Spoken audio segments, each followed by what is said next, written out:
Hi friends, welcome to our English window. I am your Sri Lekha teacher. Hope you are all safe and fine. Today's topic, the continuation of My Last Duchess by Robert Browning summary. Lines 25 to 34. The Duke has objections for the happiness of Duchess. She seems to have been very happy at even small things. The costly present he gave her, which she wore at her chest, the sun setting in the west, a branch of cherries which an official took from a tree in the orchard and gave her, or the white mule she rode on around the terrace. All these were treated alike by her. ഡ്യൂക്കിന് ഡച്ചസിൻ്റെ സന്തോഷം ഇഷ്ടമായിരുന്നില്ല.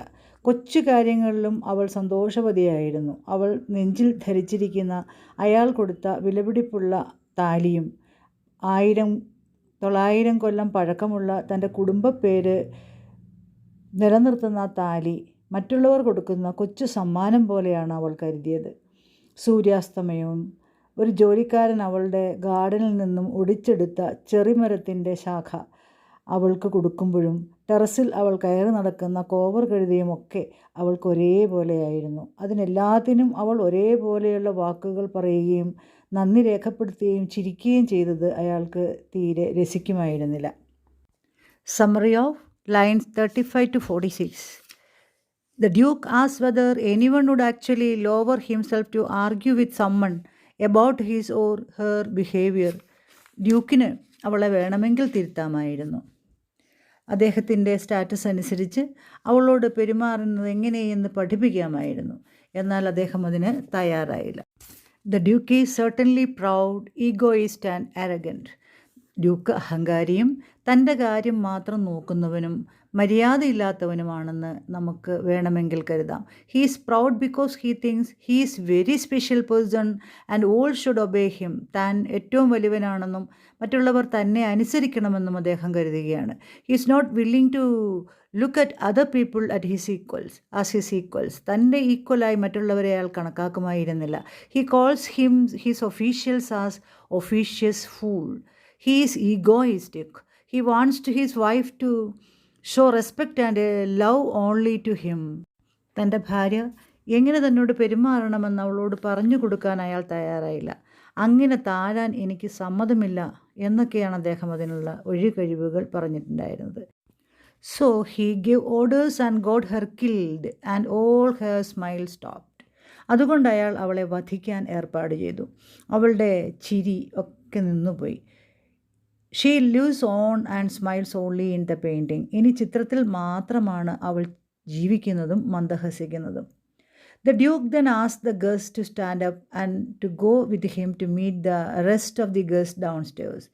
ഇതെല്ലാം അതിഥിയോട് പറഞ്ഞ് മനസ്സിലാക്കിയിട്ട് അദ്ദേഹത്തെ തൻ്റെ കൂടെ കൂട്ടി താഴേക്ക് പോയി അദ്ദേഹത്തിനോടൊപ്പം വന്നിരിക്കുന്ന മറ്റ് അതിഥികളെ കാണാമെന്ന് പറഞ്ഞുകൊണ്ട് അയാളെ വിളിച്ച് അദ്ദേഹം താഴേക്ക് പോവുകയാണ്. The listener of the poem is an emissary of the count whose daughter the Duke is planning to marry. The emissary is the leader of a group of people that have come to negotiate the proposed marriage.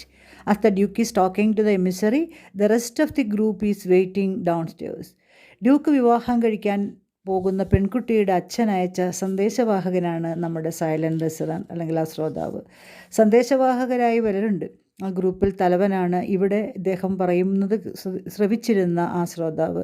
Duke ലീഡറോട് സംസാരിക്കുമ്പോൾ ഗ്രൂപ്പിലെ മറ്റുള്ളവർ താഴെ നിൽക്കുകയായിരുന്നു.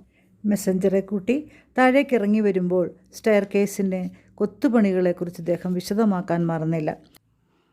On their way he directs the emissary's attention to the statue of Neptune taming a sea horse, which is a rare work of art that Claus of Edinburgh cast in bronze specifically for him. മെസ്സഞ്ചറെ കൂട്ടി താഴേക്ക് ഇറങ്ങുമ്പോൾ Duke അതിഥിയെ ഒരു ചിത്രം കാണിക്കുകയാണ്. Neptune, അതായത് സമുദ്രത്തിൻ്റെ ദൈവം, സമുദ്രകുതിരയെ മെരുക്കുന്ന ചിത്രമാണ് അദ്ദേഹം കാണിച്ചു കൊടുത്തത്. ക്ലൗസ് ഓഫ് ഇൻസ്ബർഗ് ഡ്യൂക്ക് പറഞ്ഞ പ്രകാരം അദ്ദേഹത്തിന് വേണ്ടി പ്രത്യേകമായി ബ്രോൺസിൽ നിർമ്മിച്ച ഒരു പ്രതിമയാണ് അദ്ദേഹം കാണിച്ചത്. സൈലൻറ്റ് ലിസണർക്ക്, അതായത് മെസ്സഞ്ചർക്ക് താൻ കലയെ സ്നേഹിക്കുന്നവനും കലാകാരെ പ്രോത്സാഹിപ്പിക്കുന്നവനുമാണ് എന്ന ഒരു തെളിവാണ് അദ്ദേഹം അവിടെ സൂചിപ്പിച്ചത്. The poem gives the idea that women were mere possessions. In Victorian England, it was a highly patriarchal society where women had absolutely no rights. A woman's primary and only duty was to please her husband. She was not even supposed to say thank you, smiling to other men. The Duke also adds quickly that he has always insisted that the Count's beautiful daughter and not the dowry is his main objective. രണ്ടാമത് വിവാഹം കഴിക്കാൻ പോകുന്ന Duke അദ്ദേഹത്തിന് നൽകാൻ പോകുന്ന സ്ത്രീധനമല്ല തൻ്റെ പ്രാധാന്യം, പകരം ആ സ്ത്രീയാണ് എന്ന് അദ്ദേഹം വെറുതെ പറയുന്നു. തനിക്ക് പണത്തിനോട് യാതൊരു രീതിയിലൂടെയും താല്പര്യമില്ല എന്ന് പറയുന്ന അതേ നിമിഷത്തിൽ തന്നെയാണ് താൻ വലിയൊരു കലാകാരനാണ് എന്ന് സ്റ്റേറ്റ് ചെയ്യുന്നതും. തൻ്റെ ഡച്ചസിനെ വധിക്കാൻ താൻ തന്നെ ഓർഡർ കൊടുക്കുകയും അവളെ വധിക്കുകയും ഫ്രാ പാൻഡോൾഫ് എന്ന കലാകാരനെ കൊണ്ട് അവളുടെ മനോഹരമായ ചിത്രം വരപ്പിക്കുകയും ചെയ്തൊരു കലാകാരനായി മാറി അദ്ദേഹം. അതുപോലെ നെപ്റ്റ്യൂൺ സീഹോസിനെ വധിക്കുന്ന ചിത്രം കൊത്തുപണിയിൽ തീർത്ത് തൻ്റെ സ്റ്റെയർകേസിൽ സ്ഥാപിച്ചതും അയാൾ കാണിച്ചു കൊടുക്കുന്നു. അങ്ങനെ തന്നെ പ്രകീർത്തിക്കുന്നു. താൻ ഒരു പൊങ്ങച്ചക്കാരനാണ് എന്ന് സ്വയം അദ്ദേഹം വിലയിരുത്തുകയും ഭാര്യയെ കൊന്നിട്ട് രണ്ടാമത്തെ വിവാഹം കഴിക്കാൻ തയ്യാറാകുമ്പോൾ സ്ത്രീധനം വേണ്ട എന്ന് പറയുന്ന പണക്കാരനായ മറ്റൊരു ഡ്യൂക്കിൻ്റെ മകളെ തന്നെ തിരഞ്ഞെടുത്തതും അദ്ദേഹത്തിൻ്റെ പൊങ്ങച്ചത്തിന് ഉദാഹരണങ്ങളാണ്. Important questions for the HSA students. My Last Duchess is a dramatic monologue. This is a fine example of a dramatic monologue. A dramatic monologue usually has an abrupt beginning, single speaker, silent listener, psychological analysis, and also it has a lyrical quality. Should remember the important questions. The entire poem of 56 lines is in just one stanza. It is showing the uninterrupted thoughts of the Duke, and it is written in rhyming couplets.